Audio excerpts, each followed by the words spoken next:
Tough time? Wait till millions of baby boomers retire and sell their homes, flooding the market and tanking prices. A new report pinpointing 6 states that will suffer the most. We're going to tell you which ones they are, as Dani Babb's going to tell you not to buy it. She is author of Finding Foreclosures.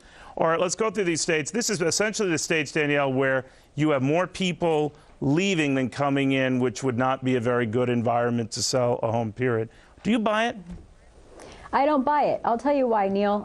If we look at where boomers live today, pre-retirement, there's 5 states: Florida, California, Hawaii, North Carolina, and Colorado. When we look at where they leave once they retire, that list stays exactly the same: California, Hawaii, North Carolina, Florida, with the exception of Colorado. That changes to Oregon. In this report, the researcher indicates that the hardest hit areas are going to be in the Northeast and the Midwest, and I don't see that happening when the 5 states that the boomers live in aren't even on this list.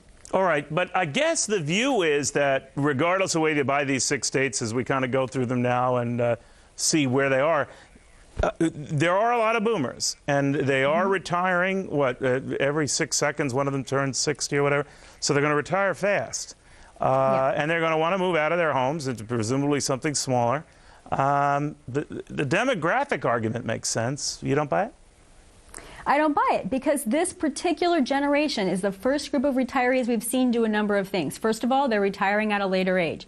Second, they're actually keeping the equity in their primary home, taking money out to buy a second home. They're keeping one home where their family lives and another home in a Sunbelt state. So their pattern of buying is different. Third, they're actually going to help depressed markets, the Sunbelt states, when they buy their second home. And fourth, in this report, Neil, they argue But that's assuming they can, Danielle, and that, all these reports you hear, they might not have the wherewithal. Believe me, I'm not being a pessimist about this. I agree with you. I think this report is way overdone. But it does make sense that if so many of them go and there are fewer behind them to buy the properties, that you could conceivably have more properties than people willing to buy them. Actually, we've had, if you look at inventories in general across the nation, in a good real estate year, we tend to have about 6 months worth of resale home inventories, right? So if you look at that number, in most cases, that would mean that there are more sellers than buyers. So how is it any different? I'm not seeing it. All right. Well, you're snapping at me, Danielle, and I was just asking. All right. Dani Babb in Irvine, California. Thank you. Very good seeing you again. Thank you. You too. Well, American Idol squashing the competition again.